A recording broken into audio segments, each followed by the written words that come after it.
ಓಂ ಶುದ್ಧಸ್ಫಟಿಕಸಂಕಾಶಂ ಶುದ್ಧವಿದ್ಯಾಪ್ರದಾಯಕಂ ಶುದ್ಧಂ ಪೂರ್ಣಂ ಚಿದಾನಂದಂ ಸದಾಶಿವಮಹಂ ಭಜೆ. ಗುರುರ್ಬ್ರಹ್ಮಾ ಗುರುರ್ವಿಷ್ಣುಃ ಗುರುರ್ದೇವೋ ಮಹೇಶ್ವರಃ ಗುರುಃ ಸಾಕ್ಷಾತ್ ಪರಂ ಬ್ರಹ್ಮ ತಸ್ಮೈ ಶ್ರೀ ಗುರವೇ ನಮಃ. ದೇವಾನಾಂಚ ಋಷೀಣಾಂಚ ಗುರುಂ ಕಾಂಚನ ಸನ್ನಿಭಂ ಬುದ್ಧಿಭೂತಂ ತ್ರಿಲೋಕೇಶಂ ತಂ ನಮಾಮಿ ಬೃಹಸ್ಪತಿಂ. ಶಂಕರಂ ಶಂಕರಾಚಾರ್ಯಂ ಕೇಶವಂ ಬಾದರಾಯಣಂ ಸೂತ್ರಭಾಷ್ಯ ಕೃತೌ ವಂದೇ ಭಗವಂತೌ ಪುನಃ ಪುನಃ. ಶ್ರುತಿ ಸ್ಮೃತಿ ಪುರಾಣಾನಾಂ ಆಲಯಂ ಕರುಣಾಲಯಂ ನಮಾಮಿ ಭಗವತ್ಪಾದಂ ಶಂಕರಂ ಲೋಕಶಂಕರಂ. ಭಾರತೀ ಕರುಣಾಪಾತ್ರಂ ಭಾರತೀ ಪದಭೂಷಣಂ ಭಾರತೀ ಪದಮಾರೂಢಂ ಭಾರತೀ ತೀರ್ಥಮಾಶ್ರಯೇ. ವಿದ್ಯಾ ವಿನಯ ಸಂಪನ್ನಂ ವೀತರಾಗಂ ವಿವೇಕಿನಂ ವಂದೇ ವೇದಾಂತ ತತ್ವಜ್ಞಂ ವಿಧುಶೇಖರ ಭಾರತೀಂ. ವಂದೇ ತಂ ಸಚ್ಚಿದಾನಂದಂ ಯತಿವರ್ಯಂ ಮಹಾಮತಿಂ ವೇದ ವೇದಾಂತ ಸಾರಜ್ಞಂ ಸದ್ಗುರುಂ ಪ್ರಣತೋಸ್ಮ್ಯಹಂ ಶ್ರೀ ಗುರುಂ ಪ್ರಣತೋಸ್ಮ್ಯಹಂ. ಸರ್ವಾತ್ಮಾ ಸರ್ವದೃಗ್ಯೋऽಸೌ ಸರ್ವಾಧ್ಯಾಸ ನಿರಾಸಕೃತೆ ಸತತಂ ಸನ್ನಿಧತ್ತಾಂ ಮೇ ಹೃದಯೇ ಪರಮಶಿವಃ. ಸೂತ್ರಭಾಷ್ಯ ಪ್ರಣೇತಾರೌ ವೇದಾಂತಾಬ್ಜ ಪ್ರಭಾಕರೌ ವಂದೇ ಪರಸ್ಪರಾತ್ಮಾನೌ ಬಾದರಾಯಣ ಶಂಕರೌ. ಸದಾಹಂ ಸಂಪ್ರದಾಯಜ್ಞಂ ಸಂಯಮೀಂದ್ರಂ ಸದಾಶ್ರಯಂ ಸದ್ಗುರುಂ ಸಚ್ಚಿದಾನಂದಂ ಸದಾಚಾರಂ ಸಮಾಶ್ರಯೇ. ಶ್ರೀಮಚ್ಛಂಕರ ಭಗವತ್ ಪೂಜ್ಯ ಪಾದ ಮಹಾಸದ್ಗುರುಭ್ಯೋ ನಮಃ. ಶ್ರೀ ಶ್ರೀ ಸಚ್ಚಿದಾನಂದೇಂದ್ರ ಸರಸ್ವತೀ ಸದ್ಗುರು ಪಾದುಕಾಭ್ಯಾಂ ನಮಃ. ನಮೋ ನಮಃ ಸದ್ಗುರು ಪಾದುಕಾಭ್ಯಾಂ. ಸದ್ಗುರು ಭಕ್ತರು, ಭಗವದ್ ಭಕ್ತರು, ಮುಮುಕ್ಷು ಸಾಧಕರು, ವೇದಾಂತಾರ್ಥ ಚಿಂತಕರು, ವೇದಾಂತ ಪ್ರಿಯರು ಆಗಿರುವ ಆತ್ಮೀಯ ಪ್ರೇಮಾತ್ಮ ಸ್ವರೂಪಿಗಳಾದ ತಮ್ಮೆಲ್ಲರಿಗೂ ಇಂದಿನ ಸುಪ್ರಭಾತವನ್ನು ಹೇಳುತ್ತಾ, ಇಂದು ಶ್ರೀ ಪರಾಭವನಾಮ ಸಂವತ್ಸರದಲ್ಲಿ ಉತ್ತರಾಯಣ ವಸಂತ ಋತು ವೈಶಾಖ ಮಾಸ ಶುಕ್ಲ ಪಕ್ಷ ನವಮಿ ತಿಥಿ 2026ನೇ ಇಸವಿ ಏಪ್ರಿಲ್ ಮಾಸದಲ್ಲಿ ಇಂದು 25ನೇ ತಾರೀಖಿನ ಶನಿವಾರದ ಸುಪ್ರಭಾತವನ್ನು ಶುಭೋದಯವನ್ನು ತಮ್ಮೆಲ್ಲರಿಗೂ ತಿಳಿಸುತ್ತಾ ಇಂದಿನ ಸುಗಮ ವ್ಯಾಖ್ಯಾನವನ್ನ ನೋಡೋಣ. ಸುಗಮ ಗ್ರಂಥ ಕನ್ನಡದ ಗ್ರಂಥ 192ನೇ ಪುಟ. ಇತ್ಯೇವಮಾದೀನಿ ಜೀವನಾದಿ ತತ್ತದಧ್ಯಾಸಮಾಶ್ರಿತ್ಯೈವ ಪ್ರವೃತ್ತಾನೀತಿ ದ್ರಷ್ಟವ್ಯಂ. ಎಲ್ಲ ಕರ್ಮಕಾಂಡ ಶಾಸ್ತ್ರವೂ ಕೂಡ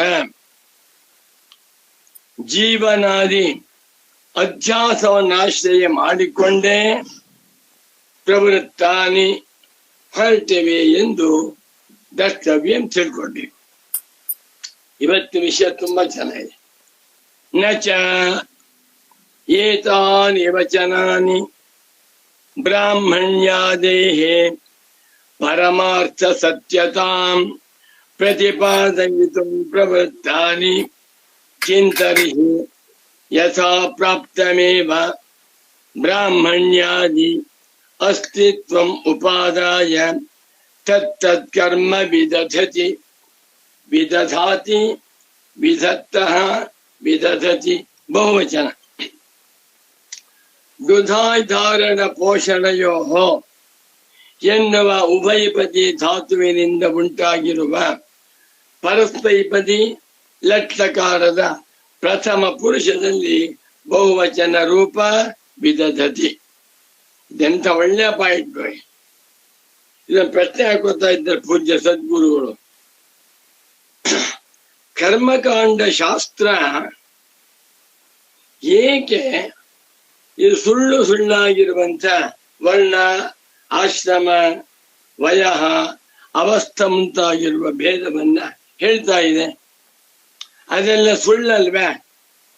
ಸುಳ್ಳು ಅಂತಾದ ಮೇಲೆ ಸುಳ್ಳಾಗಿರುವುದನ್ನ ಯಾಕೆ ಸತ್ಯವಾಗಿದೆ ಅಂತ ಹೇಳ್ತಾ ಇದೆ ಅಂದರೆ, ನಚ ಏತಾನಿ ವಚನಾನಿ ಬ್ರಾಹ್ಮಣ್ಯಾದೇಹೇ ಪರಮಾರ್ಥ ಸತ್ಯತಾಂ ಪ್ರತಿಪಾದಯಿತುಂ ಪ್ರವೃತ್ತಾನಿ. Beautiful sentence. ಈ ವಾಕ್ಯಗಳು ಯಾವುದು?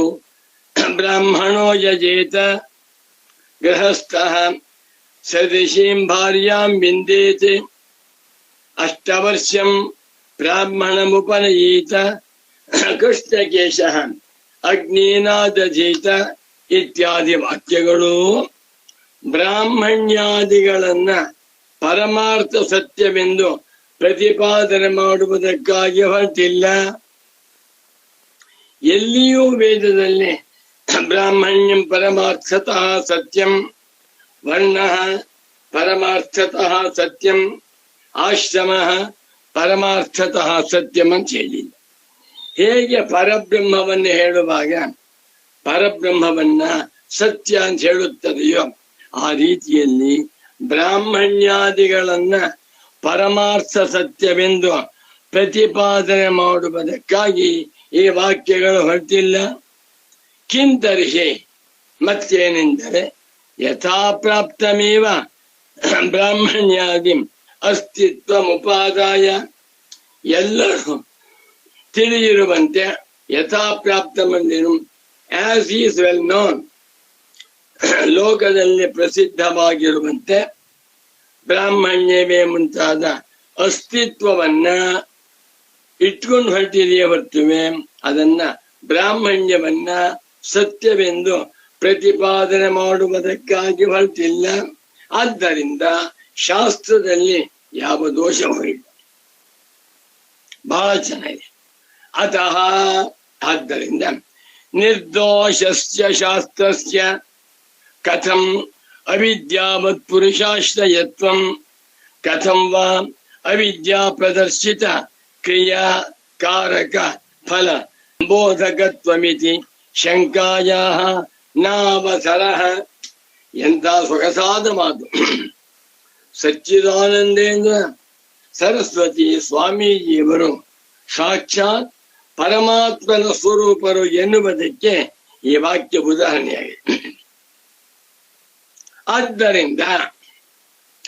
ಆದ್ದರಿಂದ ನಿರ್ದೋಷವಾಗಿರುವ ಶಾಸ್ತ್ರಕ್ಕೆ ವೇದಗಳಿಗೆ ಹೆಸರು ನಿರ್ದುಷ್ಟಾಃ ವೇದಾಃ, ನಿರ್ದೋಷಾಃ ವೇದಾಃ, ನಿರ್ಗತಾಃ ದೋಷಾಃ ಏಭ್ಯಃ ತೇ ನಿರ್ದೋಷಾಃ. ವೇದಗಳಲ್ಲಿ ಯಾವ ದೋಷವೂ ಇಲ್ಲ. ನಿರ್ದೋಷವಾಗಿರುವ ಶಾಸ್ತ್ರಕ್ಕೆ ಹೇಗ್ಲಿ ಅವಿದ್ಯಾವತ್ ಪುರುಷಾಶ್ರಯತ್ವ, ಅವಿದ್ಯಾವಂತರಾಗಿರುವ ಪುರುಷರನ್ನ ಆಶ್ರಯ ಮಾಡಿಕೊಂಡಿದೆ ಅನ್ನುವಂಥ ಆಕ್ಷೇಪಣೆಗೆ ಅವಕಾಶವಿಲ್ಲ. ಶಾಸ್ತ್ರ ನಿರ್ದುಷ್ಟವಾಗಿದೆ, ಅದಕ್ಕೆ ರಾಗದ್ವೇಷಗಳಿಲ್ಲ.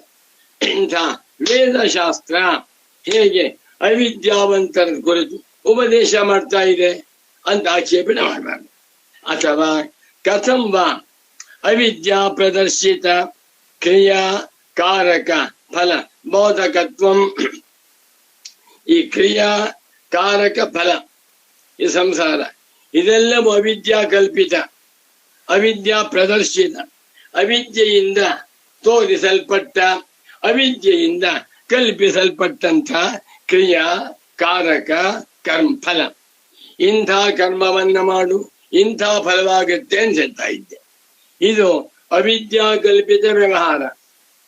ಅವಿದ್ಯಾ ಕಲ್ಪಿತವಾಗಿರುವ ಕ್ರಿಯಾಕಾರಕ ಫಲಾತ್ಮಕವಾದ ವ್ಯವಹಾರವನ್ನ ಶಾಸ್ತ್ರ ಹೇಗೆ ಹೇಳ್ತಾ ಇದೆ, ಹೇಳು ತಪ್ಪಲ್ವೇ ಎನ್ನುವಂತ ಶಂಕೆಗೆ ಆಕ್ಷೇಪಕ್ಕೆ ಇಲ್ಲಿ ಅವಕಾಶವಿಲ್ಲ. ಎಲ್ಲಿಯೂ ವೇದದಲ್ಲಿ ಅಗ್ನಿಹೋತ್ರ ಸತ್ಯವಾಗಿದೆ, ಅಗ್ನಿಹೋತ್ರವನ್ನ ಮಾಡಿದರೆ ಸ್ವರ್ಗ ಸಿಕ್ಕುತ್ತಲ್ಲ, ಆ ಸ್ವರ್ಗವೇ ಮೋಕ್ಷ, ಆ ಸ್ವರ್ಗವೇ ಪರಮಾರ್ಥ ಇಲ್ಲವೇ ಇಲ್ಲ. ನಿಮ್ಗೆ ಅಗ್ನಿಹೋತ್ರದಿಂದ ಸ್ವರ್ಗ ಬೇಕಾಗಿದೆ ಅಂತ ಯಾರಿಗೆ ಸ್ವರ್ಗ ಬೇಕಾಗಿದೆಯೋ ಅಂಥವರಿಗೆ ಸ್ವರ್ಗಕ್ಕೆ ಸಾಧನವನ್ನ ಹೇಳ್ತಾ ಇದೆಯೇ ಹೊರತುವೆ ಸ್ವರ್ಗವನ್ನಾಗಲಿ ಅಗ್ನಿಹೋತ್ರಾನುಷ್ಠಾನವನ್ನಾಗಲಿ ಪರಮಾರ್ಥವೆಂದು ಎಲ್ಲಿಯೂ ಹೇಳಿಲ್ಲ. ಶಾಸ್ತ್ರ ನಿರ್ದುಷ್ಟವಾದದ್ದು. ದೋಷರಹಿತವಾದ ಶಾಸ್ತ್ರಕ್ಕೆ ಇಂಥ ಆಕ್ಷೇಪಣೆ ಮಾಡುವುದಕ್ಕೆ ಅವಕಾಶವಿಲ್ಲ. ಬಹಳ ಚೆನ್ನಾಗಿದೆ. ಏವಂಚ, ಹೀಗೆ ಶಾಸ್ತ್ರೀಯ ವ್ಯವಹಾರಸ್ಯಾಪಿ, ಶಾಸ್ತ್ರೀಯ ವ್ಯವಹಾರಸ್ಯಾಪಿ, ಶಾಸ್ತ್ರೀಯ ಶಾಸ್ತ್ರೇಷು ಉಪದಿಷ್ಟಾಃ ಶಾಸ್ತ್ರೀಯಾಃ, ಶಾಸ್ತ್ರೀಯಶ್ಚ ತೇ ವ್ಯವಹಾರಶ್ಚ ಶಾಸ್ತ್ರೀಯ ವ್ಯವಹಾರಃ. ಶಾಸ್ತ್ರಗಳಲ್ಲಿ ಉಪದಿಷ್ಟವಾಗಿರುವ ವ್ಯವಹಾರವೂ ಕೂಡ ಅವಿದ್ಯಾವದ್ ವಿಷಯತ್ವಮೇವ, ಅವಿದ್ಯಾವಂತರನ್ನ ಕುರಿತು ಹೊರಟಿರುವಂತಹದ್ದೇ ಹೊರತು ಪರಮಾರ್ಥ ಯಾವ ಬ್ರಹ್ಮಜ್ಞಾನಿಗೂ ಕೂಡ ಕರ್ಮಕಾಂಡ ಬೇಕಾಗಿಲ್ಲ. ಇತ್ಯತ್ರ ಎಂಬ ಈ ವಿಷಯದಲ್ಲಿ ನಕೋಪಿ ವಿರೋಧ, ಯಾವ ವಿರೋಧವೂ ಇಲ್ಲ. ಎಷ್ಟು ಸೂಕ್ಷ್ಮ ವಿಚಾರ. ಪ್ರಶ್ನೆ ಮಾಡ್ತಾರೆ ಕೆಲವು, ಏನ್ರಿ ಕರ್ಮಕಾಂಡವೆಲ್ಲ ಅವಿದ್ಯಾ ಕಲ್ಪಿತ ಅಂತಾಗಿ ಬಿಟ್ಟರೆ, ಶಾಸ್ತ್ರಗಳಲ್ಲಿ ಹೇಳಿರುವ ಶೌತ ಸ್ಪಾರ್ಥ ಕರ್ಮಗಳೆಲ್ಲವೂ ಕೂಡ ಅವಿದ್ಯಾವದ್ ವಿಷಯ ಅಂತ ಆಗಿಬಿಟ್ರೆ ಅದನ್ನ ಯಾಕೆ ಶಾಸ್ತ್ರ ಹೇಳ್ಬೇಕಾಗಿತ್ತು? ಅದು ಫಲ ಬೇಕಾಗಿದೆ, ಸಾಧನ ಹೇಳ್ತಾ ಇದೆ. ಇಷ್ಟೇ ಹೊರತುವೆ ಇದು ಬಹಳ ಒಳ್ಳೆಯದು, ಕರ್ಮ ಮಾಡಲೇಬೇಕು, ಇದರಿಂದ ಅವರಿಗೆ ಸಿಕ್ಕುವಂತಹ ಫಲ ಪರಮಾರ್ಥ ಸತ್ಯ ಏನು ಹೇಳ್ತಾ ಇಲ್ಲ. ಬೇಕಾದವರು ಮಾಡ್ತಾರೆ, ಬೇಡವಾದವರು ಬಿಡ್ತಾರೆ. ಬ್ರಹ್ಮಜ್ಞಾನಿಯಾದರೆ ಅವರು ಕರ್ತೃತ್ವವಿಲ್ಲದ್ದರಿಂದ ಯಾವ ಕರ್ಮಗಳನ್ನು ಮಾಡ್ತಾ ಇಲ್ಲ. ಆದ್ದರಿಂದ ಇಲ್ಲಿ ನಕೋಪಿ ವಿರೋಧ, ಕರ್ಮಕಾಂಡ ವಿಷಯದಲ್ಲಿ ಯಾವ ವಿರೋಧವೂ ಇಲ್ಲ. ಒಟ್ಟಿನಲ್ಲಿ ವಿಧಿ ಪ್ರತಿಷೇಧ ರೂಪವಾಗಿರುವ ಎಲ್ಲ ಶಾಸ್ತ್ರವೂ ಅವಿದ್ಯಾವದ್ ವಿಷಯ ಅಂತ ಸಿದ್ಧವಾಯಿತು. ಮುಂದಿನ ವಿಚಾರ, ಏತೇನ ಮೋಕ್ಷ ಶಾಸ್ತ್ರಾಣ್ಯಪಿ ಅವಿದ್ಯಾವದ್ ವಿಷಯತ್ವೇನ ವ್ಯಾಖ್ಯಾತ ನಿವೇದಿತವ್ಯಾನಿ. ಇದು ನೋಡಿ, ವೆರಿ ವೆರಿ ಡೇಂಜರಸ್ ಸ್ಟೇಟ್ಮೆಂಟ್. ಏತೇನ, ಶಾಸ್ತ್ರ ವ್ಯವಹಾರವೆಲ್ಲವೂ ಕೂಡ ಅವಿದ್ಯಾವದ್ ವಿಷಯ. ಅವಿದ್ಯಾವಂತರೇ ಶಾಸ್ತ್ರ ವ್ಯವಹಾರಕ್ಕೆ ಅಧಿಕಾರಿಗಳು ಅಂತಾಯ್ತು. ಶ್ರೀರಾಮ್ ಜೈ ರಾಮ್ ಜೈ ಜಯ ರಾಮ್. ಶಾಸ್ತ್ರಗಳಲ್ಲಿ ವೇದಗಳಲ್ಲಿ 1000 ತರಹ ಕರ್ಮ ಹೇಳಿದೆ, 1000 ತರಹ ಫಲವನ್ನು ಹೇಳಿದೆ. ಇದೆಲ್ಲವೂ ಕೂಡ ಅಜ್ಞಾನಿಗಳಿಗೆ ಸಂಬಂಧಪಟ್ಟದ್ದು.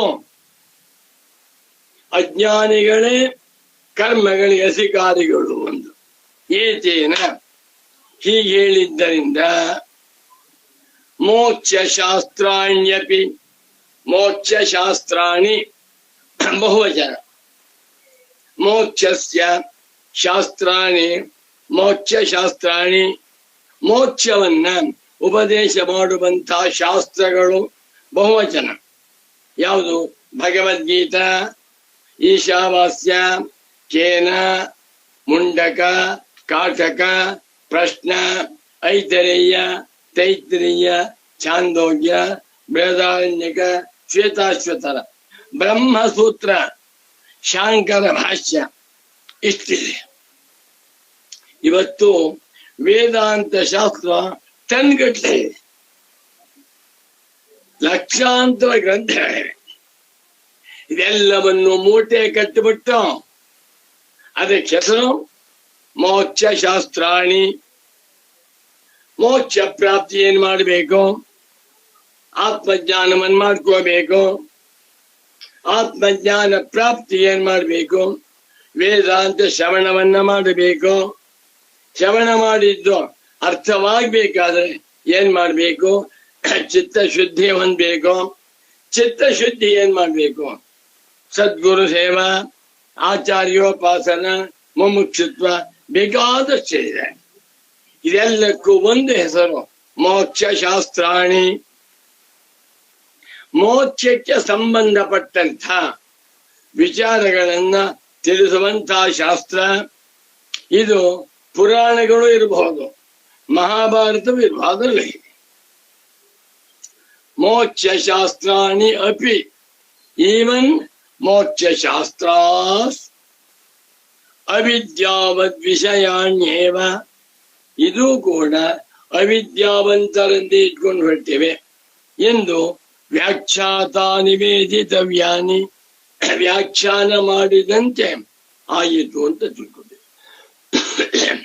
ಸ್ಪೆಷಲ್ ಆಗಿ ಶಂಕರಾಚಾರ್ಯರು ಒಂದೊಂದನ್ನೇ ಬಿಡಿಸಿ ಬಿಡಿಸಿ ಮೋಕ್ಷ ಶಾಸ್ತ್ರ ಹೇಳಿಲ್ಲ.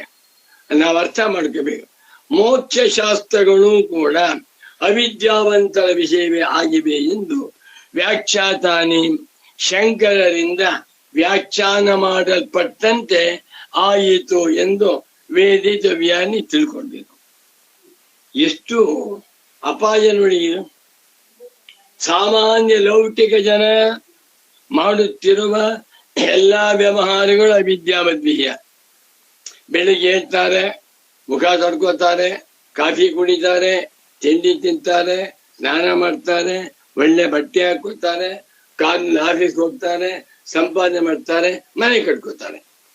ಇದು ಅವಿದ್ಯಾವಂತರ ವ್ಯವಹಾರ. ಇನ್ನು ಕೆಲವರು ಸ್ನಾನ ಮಾಡ್ತಾರೆ, ಸಂಧ್ಯಾವನೆ ಮಾಡ್ತಾರೆ, ದೇವ್ರ ಪೂಜೆ ಮಾಡ್ತಾರೆ, ಬ್ರಹ್ಮಯಜ್ಞವನ್ನು ಮಾಡ್ತಾರೆ, ವೈಶ್ವದೇವ ಮಾಡ್ತಾ ಇದ್ದಾರೆ, ಶಿಖಾವಂತರಾಗಿದ್ದಾರೆ, ಅನುಷ್ಠಾನ. ಇವರು ಕೂಡ ವಿದ್ಯಾವಂತರೇ.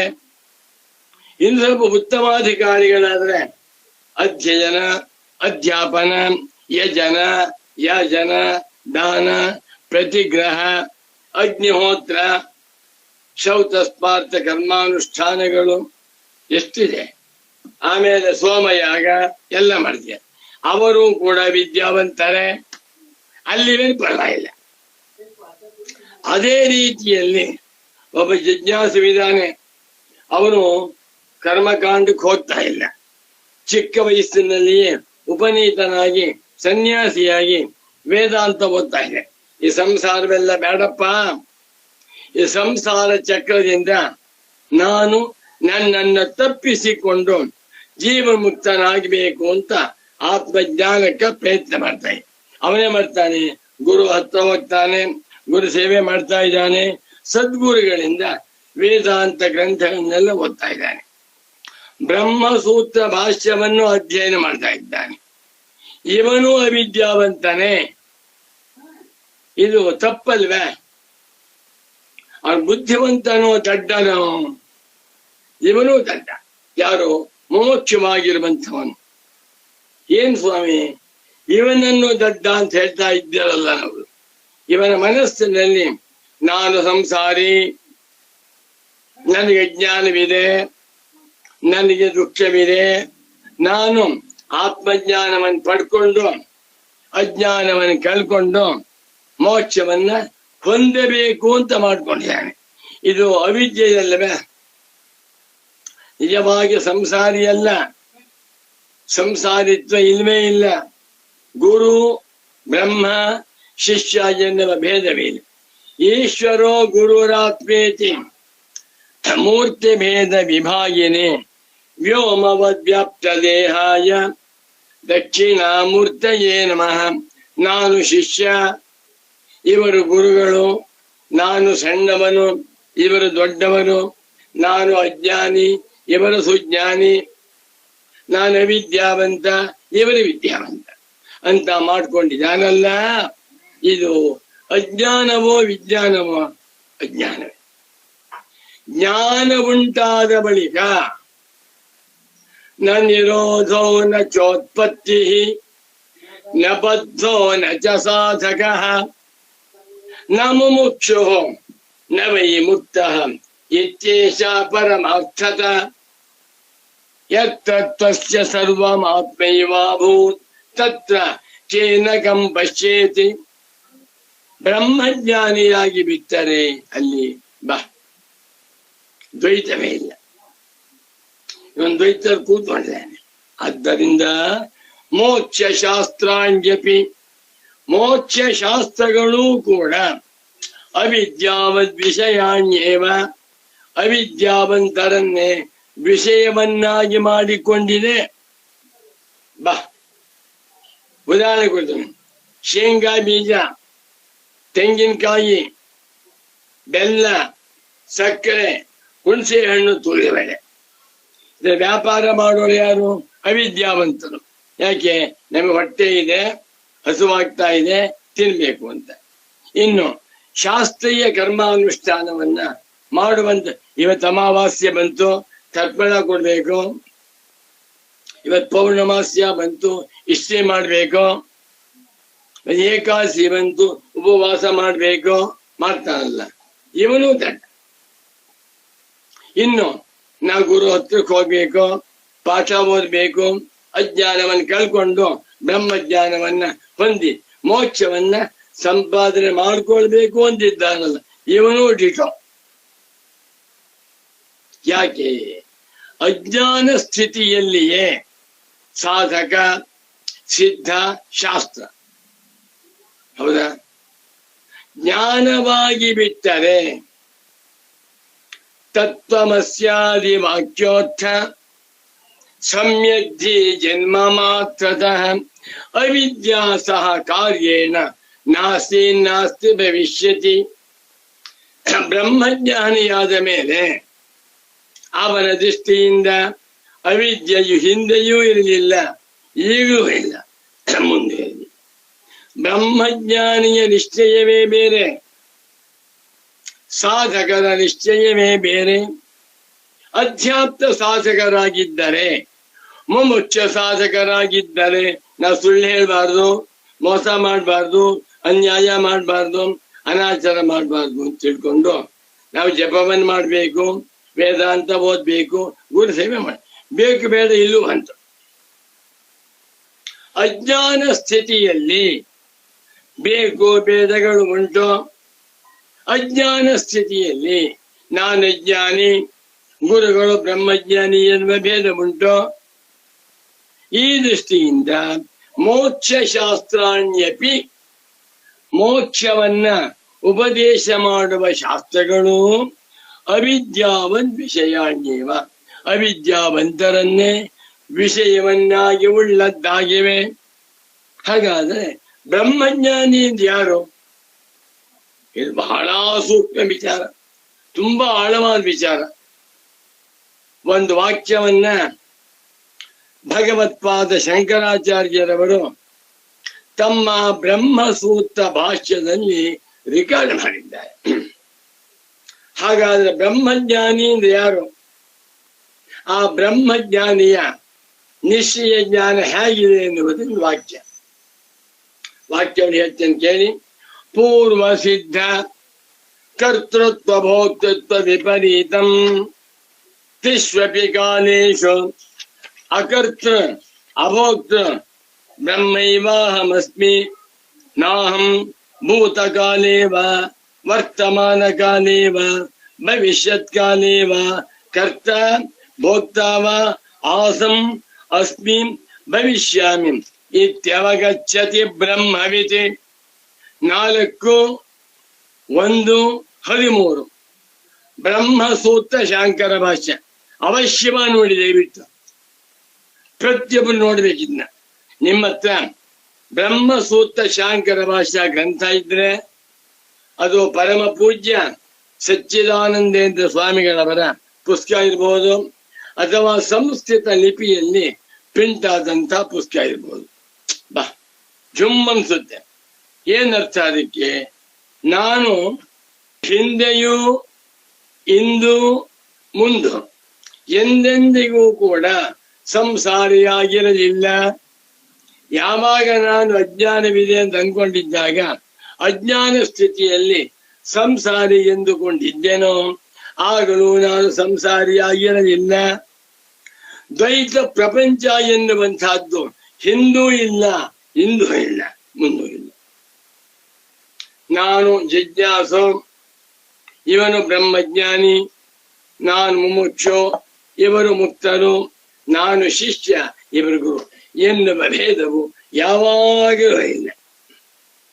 ಪೂರ್ಣಮದ ಪೂರ್ಣಮಿದಂ ಪೂರ್ಣಾತ್ ಪೂರ್ಣಮುದಚ್ಯತೆ ಪೂರ್ಣಸ್ಯ ಪೂರ್ಣಮಾದಾಯ ಪೂರ್ಣಮೇವಾವಶಿಷ್ಯತೆ. ಬ್ರಹ್ಮಜ್ಞಾನಿಯ ನಿಲುವ ಏನು? ತತ್ವಮಾಧ್ಯಾತ್ಮಿಕಂ ದೃಷ್ಟ್ವಾ ತತ್ವಂ ದೃಷ್ಟ್ವಾ ತು ಭಾಷ್ಯತಃ. ಆಮೇಲೆ ತತ್ವೀಭೂತಸ್ತದಾ ರಾಮಃ ತತ್ವಾದ ಪ್ರಚ್ಯುತು. ಇದು ಬ್ರಹ್ಮಜ್ಞಾನಿ ನಿಶ್ಚಯ.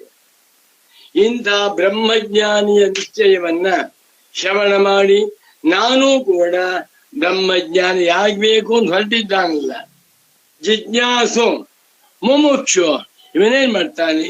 ಅಂತರಂಗ ಸಾಧನ, ಬಹಿರಂಗ ಸಾಧನ, ಸಹಕಾರಿ ಸಾಧನ, ಸಾಕ್ಷಾತ್ ಸಾಧನ ಎಲ್ಲವನ್ನ ಅನುಷ್ಠಾನ ಮಾಡ್ತಾ ಇದ್ದಾನೆ. ಇವನು ಅಜ್ಞಾನಿ. ಮೋಕ್ಷ ಶಾಸ್ತ್ರಾಣ್ಯಪಿ, ಮೋಕ್ಷ ಶಾಸ್ತ್ರಗಳು ಕೂಡ ಅವಿದ್ಯಾವಂತ ವಿಷಯಾಣ್ಯೇವ, ಅವಿದ್ಯಾವಂತರನ್ನ ವಿಷಯವನ್ನಾಗಿ ಮಾಡಿಕೊಂಡಿವೆ ಎಂದು ವ್ಯಾಖ್ಯಾತಾನಿ ವೇದಿತವ್ಯಾನಿ, ವ್ಯಾಖ್ಯಾನ ಮಾಡಿದಂತೆ ಆಯಿತು. ನಹಿ ಪ್ರಮಾತ್ರಾದಿ ವಿಭಾಗಂ ಶಾಸ್ತ್ರ ಶಿಷ್ಯಾದಿ ವಿಭಾಗಂ ವಾ ಅನಾಶ್ರಿತ್ಯ ತೇಷಾಂ ಪ್ರವೃತ್ತಿರವಕಲ್ಪತೆ. ನನ್ನ ನಿಶ್ಚಯ ಜ್ಞಾನ 16 ವರ್ಷಗಳ ತಮ್ಮ ನಿಕಟ ಸಾನ್ನಿಧ್ಯದಲ್ಲಿ ಇದ್ದಂಥ ನನಗೆ ಅರ್ಥವಾಗ್ತಾ ಇದೆ. ನೀವು ಸಾಕ್ಷಾತ್ ಶಂಕರಾಚಾರ್ಯರು. ಪ್ರಮಾತ್ರಾದಿ ವಿಭಾಗವನ್ನಾಗಲಿ ಶಾಸ್ತ್ರ ಶಿಷ್ಯಾದಿ ವಿಭಾಗವನ್ನಾಗಲಿ ಆಶ್ರಯ ಮಾಡಿಕೊಳ್ಳದೆ ಹೋದರೆ ತೇಷಾಂ ಮೋಕ್ಷ ಶಾಸ್ತ್ರಾಣಾಂ ಪ್ರವೃತ್ತಿ, ಮೋಕ್ಷ ಶಾಸ್ತ್ರಗಳ ಪ್ರವೃತ್ತಿ ಹೊಂದುವುದಿಲ್ಲ. ಅಂದ್ರೇನು? 10 ಜನ ಶಿಷ್ಯರು ಬಂದಿದ್ದಾರೆ, ಅವರೆಲ್ಲರೂ ಸನ್ಯಾಸಿಗಳು, ಅವರೆಲ್ಲರೂ ವಿರಕ್ತರು, ಅವರೆಲ್ಲರೂ ಮನುಷ್ಯರು. ನಮಸ್ಕಾರ ಮಾಡ್ತಾ ಇದ್ದಾರೆ ಗುರುಗಳಿಗೆ. ಗುರುಗಳು ಕೇಳ್ತಾರೆ, ನೀವೆಲ್ಲ ಯಾರಪ್ಪ? ನಾವಿಂಥ ಊರಿಂದ ಬಂದಿದ್ದೇವೆ. ನೀವೆಲ್ಲ ಯಾರು? ನಾವೆಲ್ಲ ಸನ್ಯಾಸಿಗಳು, ನಮ್ಗೆ ಇಷ್ಟು ವಯಸ್ಸಾಗಿದೆ, ನಮಗೆ ಮೋಕ್ಷ ಬೇಕಾಗಿದೆ, ನಮಗೆ ಆತ್ಮಜ್ಞಾನವನ್ನ ತಾವು ಉಪದೇಶ ಮಾಡಬೇಕು ಅಂತಾರೆ. ಇದೆಲ್ಲವೂ ದ್ವೈತ ವ್ಯವಹಾರವಲ್ವೇ? ಪ್ರಮಾತ್ರಾದಿ ವಿಭಾಗಂ ಅನಾಶ್ರಿತ್ಯ, ನಾನು ಪ್ರಮಾತ, ತಾವು ಮಹಾತ್ಮರು, ಶಾಸ್ತ್ರವು ಪ್ರಮಾಣ, ಬ್ರಹ್ಮವು ಪ್ರಮೇಯ. ಹೌದಾ? ಪ್ರಮಾತ ಪ್ರಮಾಣ ಪ್ರಮೇಯ ವಿಭಾಗ, ಶಾಸ್ತ್ರ ಶಿಷ್ಯಾದಿ ವಿಭಾಗ ನಾವೆಲ್ಲರೂ ಶಿಷ್ಯರು, ತಾವು ಮಹಾತ್ಮರು ಬ್ರಹ್ಮಜ್ಞಾನಿಗಳು. ನಮಗೆ ನೀವು ವೇದಾಂತ ಶಾಸ್ತ್ರವನ್ನ ಉಪದೇಶ ಮಾಡಬೇಕು ಎನ್ನುವ ವಿಭಾಗ. ಇದೆಲ್ಲವೂ ಕೂಡ ಅವಿದ್ಯಾವದ್ ವಿಷಯವಾಗಿವೆ ಅಲ್ವೇ? ದ್ವೈತ ವ್ಯವಹಾರವೇ.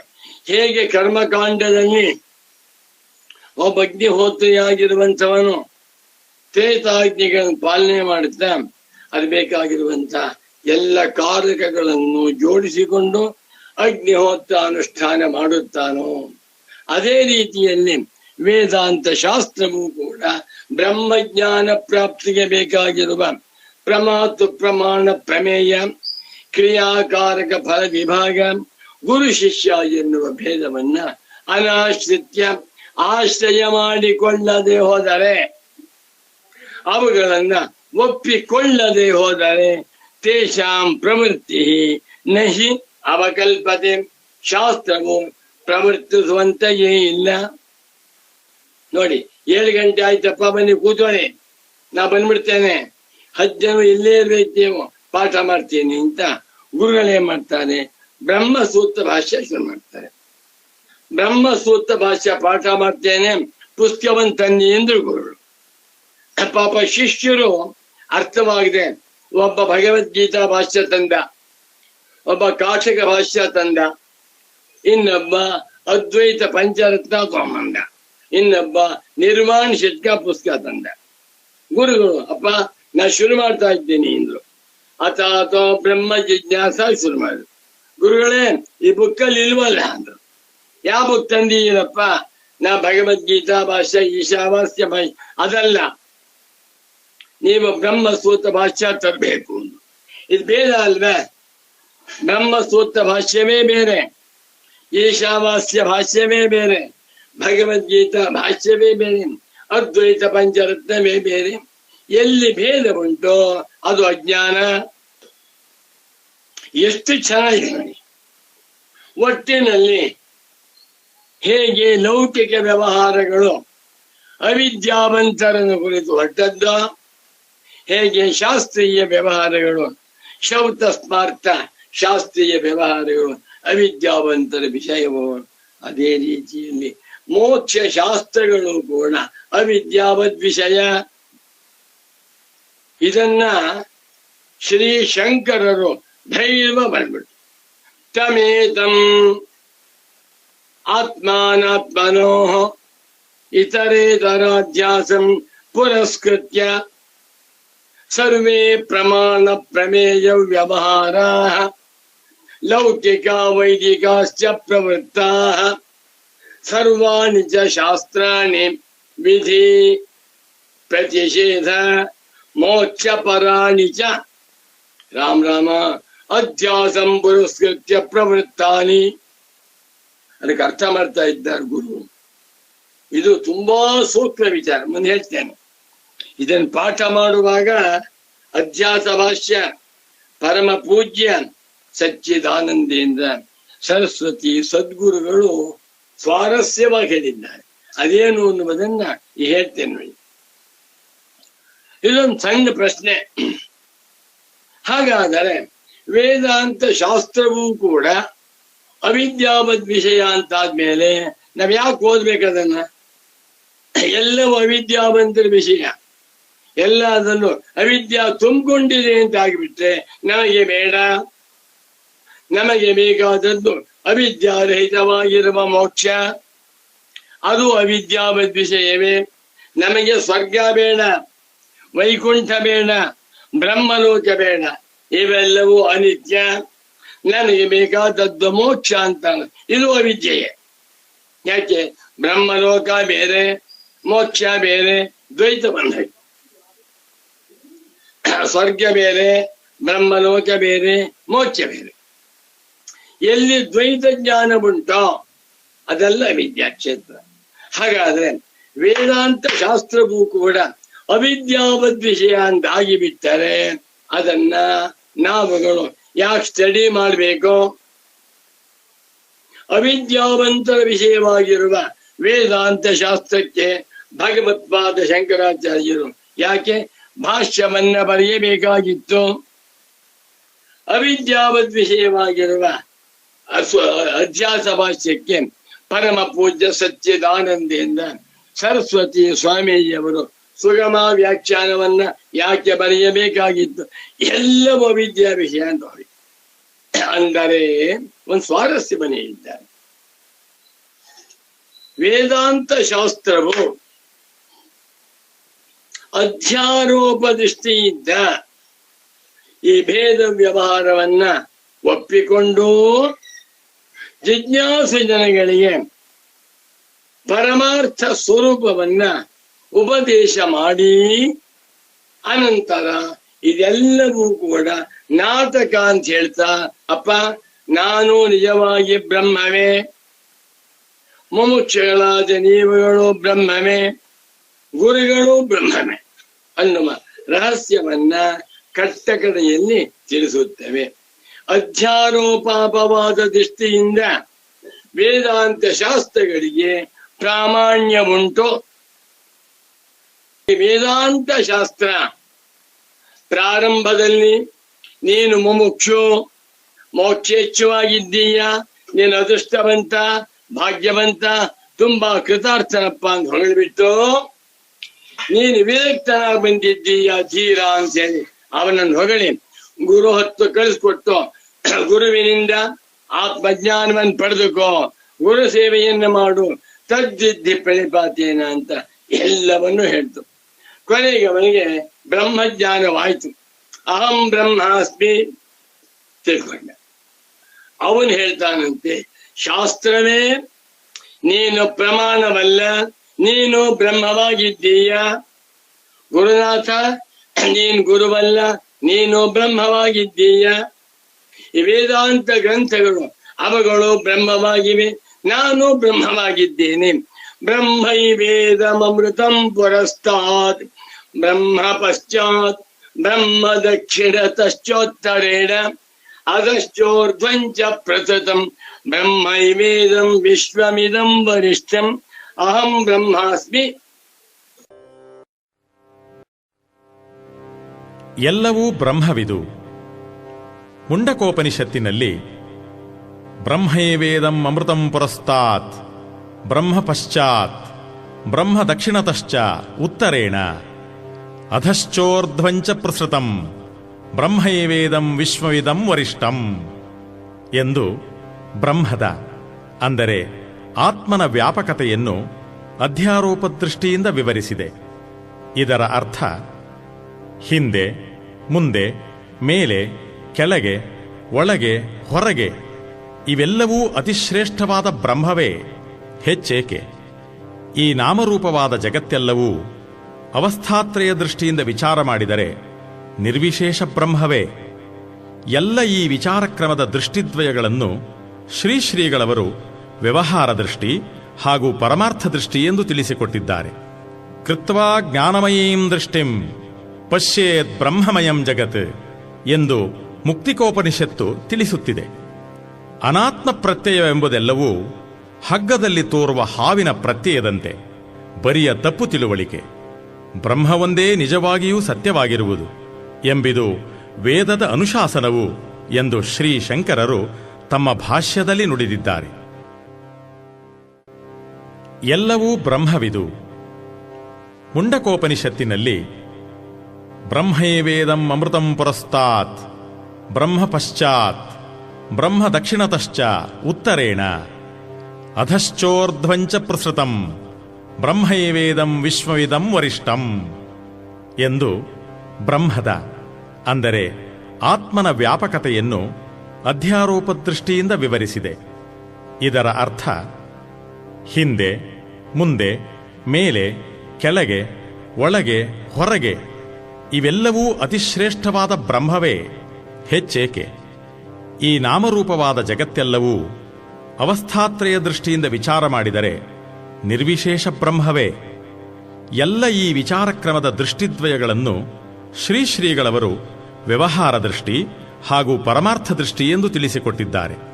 ಕೃತ್ವಾ ಜ್ಞಾನಮಯೀಂ ದೃಷ್ಟಿಂ ಪಶ್ಯೇತ್ ಬ್ರಹ್ಮಮಯಂ ಜಗತ್ ಎಂದು ಮುಕ್ತಿಕೋಪನಿಷತ್ತು ತಿಳಿಸುತ್ತಿದೆ.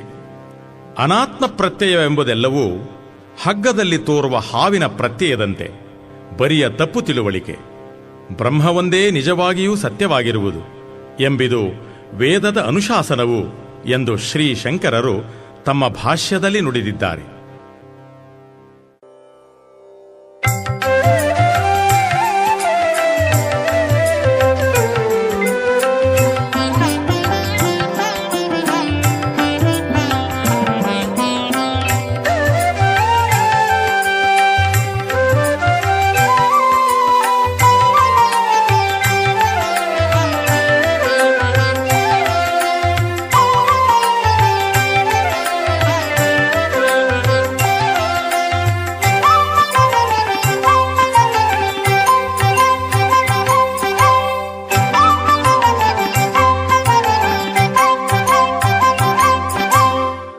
ಎಲ್ಲವೂ ಬ್ರಹ್ಮವಿದು,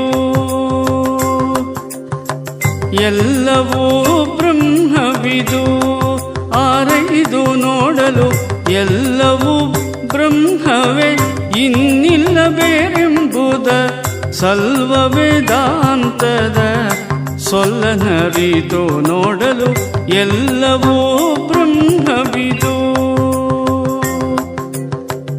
ಎಲ್ಲವೂ ಬ್ರಹ್ಮವಿದು.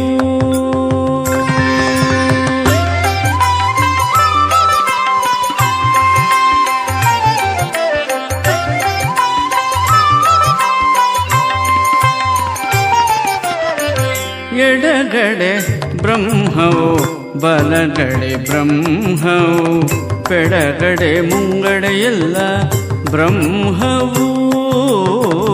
ಎಡಗಡೆ ಬ್ರಹ್ಮವು ಬಲಗಡೆ ಬ್ರಹ್ಮವು, ಪೆಡಗಡೆ ಮುಂಗಡೆ ಎಲ್ಲ ಬ್ರಹ್ಮವು. ಅಡಿಯೊಳಗಂತೆ ಮೇಗಡೆಯೋಳು, ಹೊರಗಿನ ಕಡೆಯೊಳಗೆಲ್ಲವೂ ಕಡಿಬಡೆಯದ ಬ್ರಹ್ಮ. ಅಡಿಯೊಳಗಂತೆ ಮೇಗಡೆಯೋಳು, ಹೊರಗಿನ ಕಡೆಯೊಳಗೆಲ್ಲವೂ ಕಡಿಬಡೆಯದ ಬ್ರಹ್ಮ. ಎಲ್ಲವೂ ಬ್ರಹ್ಮವಿದು, ಎಲ್ಲವೂ ಬ್ರಹ್ಮವಿದು.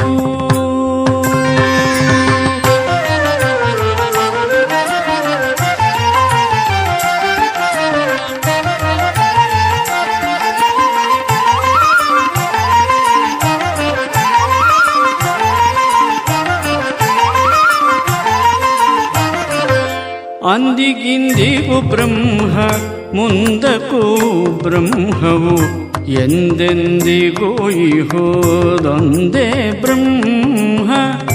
ಅಂದಿಗಿಂದಿಗೂ ಬ್ರಹ್ಮ, ಮುಂದಕ್ಕೂ ಬ್ರಹ್ಮವು, ಎಂದೆಂದಿಗೂ ಇಹೋದೊಂದೇ ಬ್ರಹ್ಮ. ಅಂದಿಂದೆಂಬುದ ಅಂದವ ಮೀರಿದಾನಂದದೆ ನಿಂದಿಹ ಚಂದದ ಪರಬ್ರಹ್ಮ. ಅಂದಿಂದೆಂಬುದ ಅಂದವ ಮೀರಿದಾನಂದದೆ ನಿಂದಿಹ ಚಂದದ ಪರಬ್ರಹ್ಮ. ಎಲ್ಲವೂ ಬ್ರಹ್ಮವಿದು, ಎಲ್ಲವೂ ಬ್ರಹ್ಮವಿದು.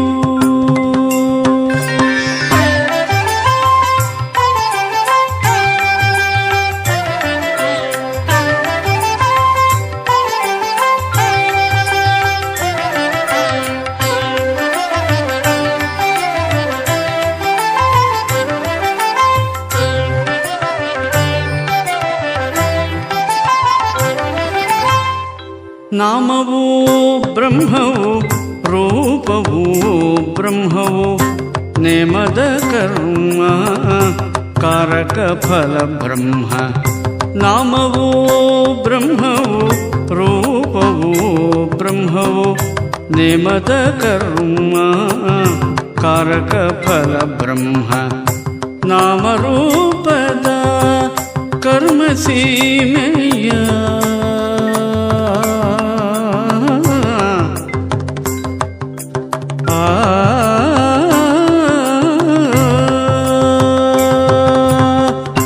ನಾಮರೂಪದ ಕರ್ಮ ಸೀಮೆಯ ಮೀರಿರುವ ಮಹಾನಂದದ ಧಾಮ ಬ್ರಹ್ಮ, ಮೀರಿರುವ ಮಹಾನಂದದ ಶಂಕರ ಬ್ರಹ್ಮ.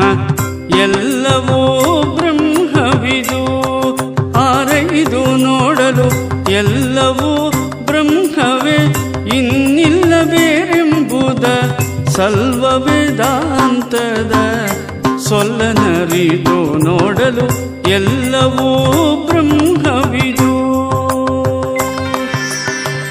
ಎಲ್ಲವೂ ಬ್ರಹ್ಮವಿದು, ಎಲ್ಲವೂ ಬ್ರಹ್ಮವಿದು.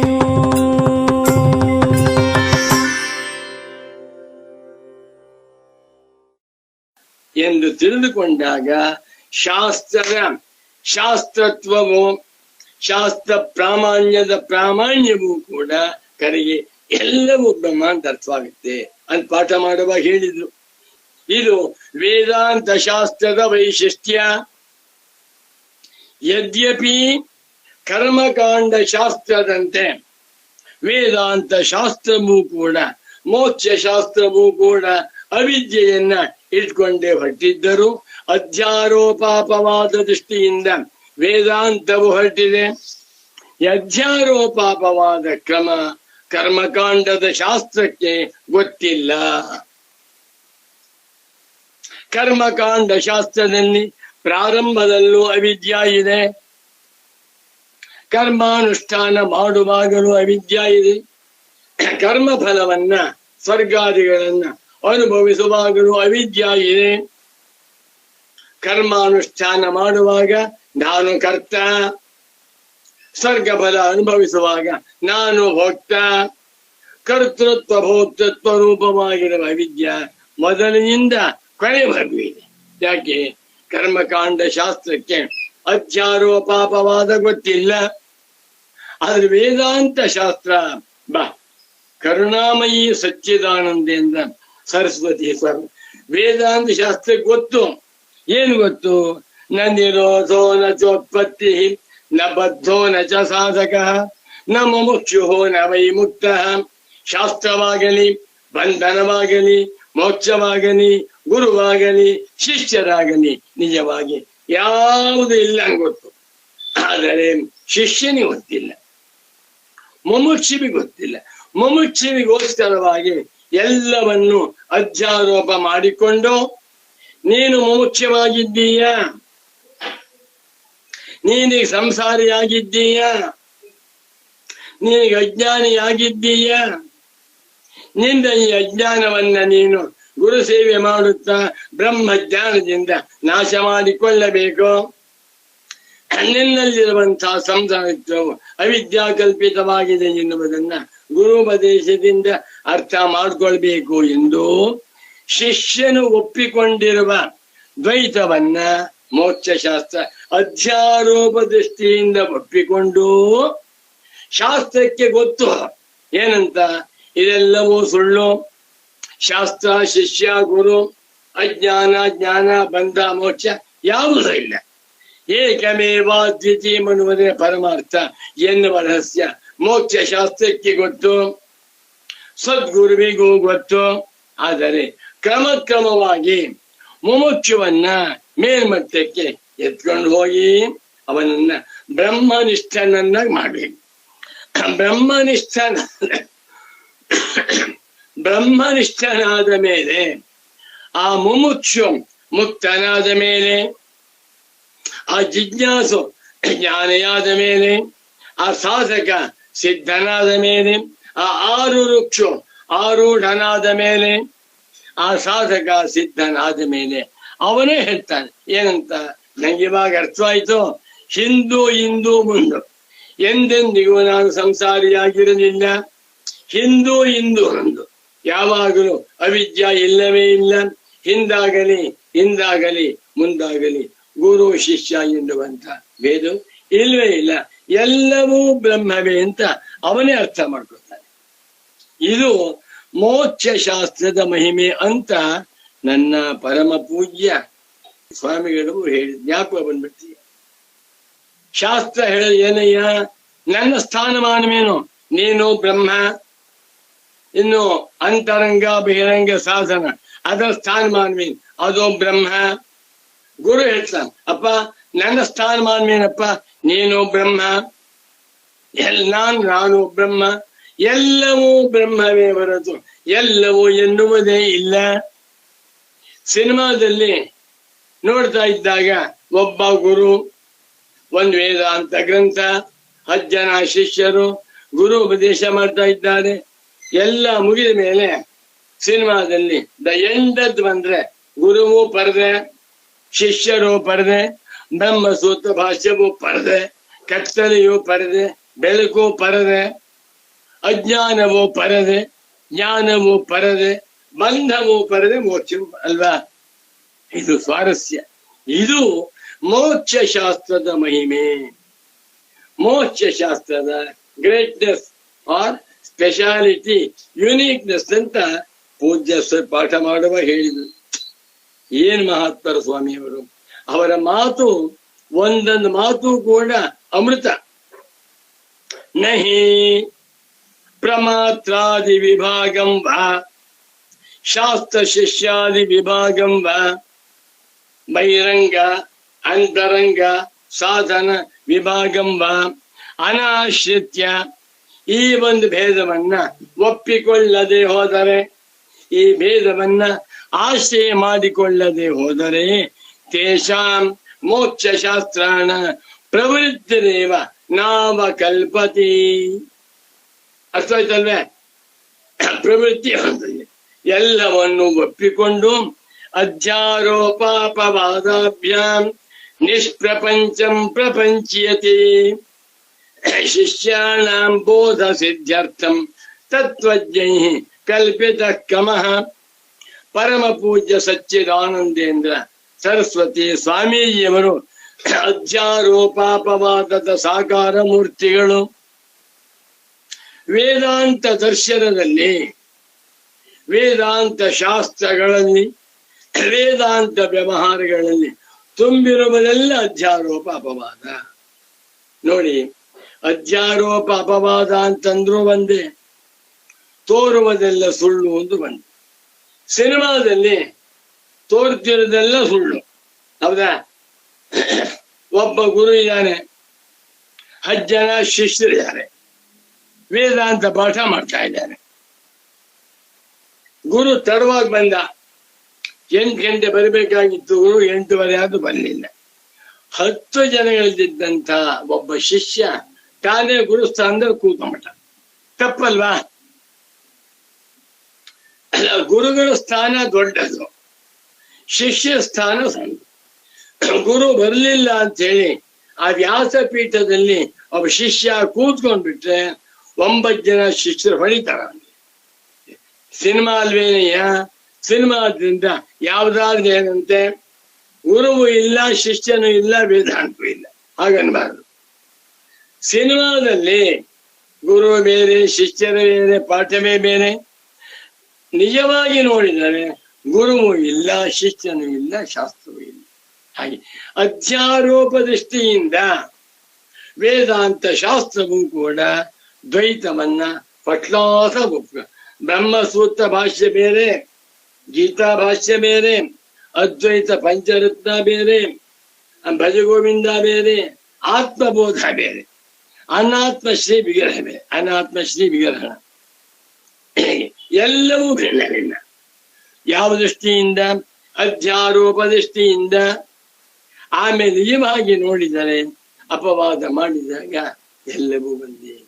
ಬಂಗಾರದಿಂದ ಮಾಡಿರುವ 10 ವಿಗ್ರಹ, ಒಂದು ಶಿವನ ವಿಗ್ರಹ, ಗಣಪತಿ ವಿಗ್ರಹ, ಆಂಜನೇಯ ವಿಗ್ರಹ, ಸುಬ್ರಹ್ಮಣ್ಯ ವಿಗ್ರಹ, ನರಸಿಂಹ ವಿಗ್ರಹ ಬೇರೆ ಬೇರೆ, ಬಳೆ ಬೇರೆ, ಉಂಗುರ ಬೇರೆ, ಸರ ಬೇರೆ.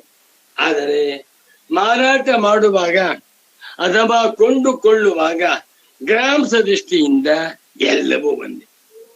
ಇದನ್ನ ಚೆನ್ನಾಗಿ ಅರ್ಥ ಮಾಡಿಸಿದ್ದಾರೆ ಗುರುಗಳು. ಮುಂದಕ್ಕೆ ಹೋಗೋಣ.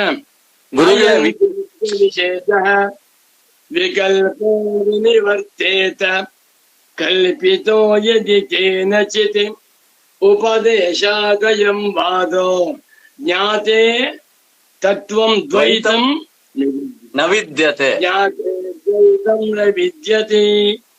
ಜ್ಞಾತೆ ದ್ವೈತಂ ನಿವರ್ತತೆ ಅಂತ ಹೇಳಲಿಲ್ಲ, ಜ್ಞಾತೆ ದ್ವೈತಂ ನ ವಿದ್ಯತೆ.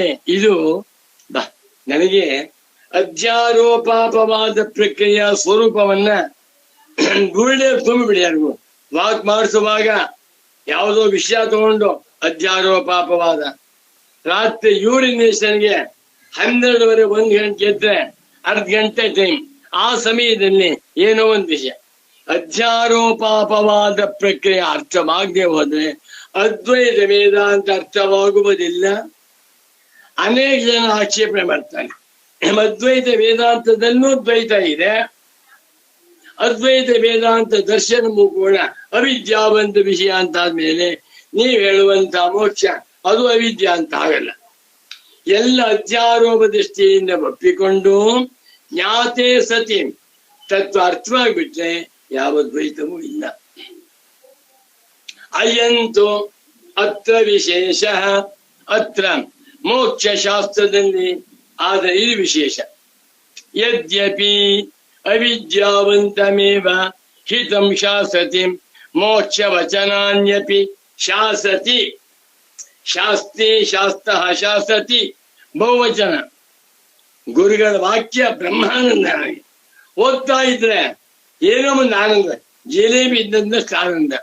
ಯದ್ಯಪಿ ಅವಿದ್ಯಾವಂತಮೇವ ಹಿತಂ ಶಾಸತಿ ಮೋಕ್ಷ ವಚನಾನ್ಯಪಿ ತಥಾಪಿ ಪರಮಾರ್ಥ ಆತ್ಮತತ್ವೋಪದೇಶೇನ ಸರ್ವಾನರ್ಥ ಹೇತುಭೂತಾಂ ಅವಿದ್ಯಾಂ ನಿಶೇಷಂ ನಿಹತ್ಯ ಏವ ಕೃತಾರ್ಥಯಂತಿ ಅಧಿಕಾರಿಣಮಿತಿ. ಸ್ವಗತಾರ್ಥಾಗಿ ಮುಂದಿನ ವಾರ ನೋಡೋಣ.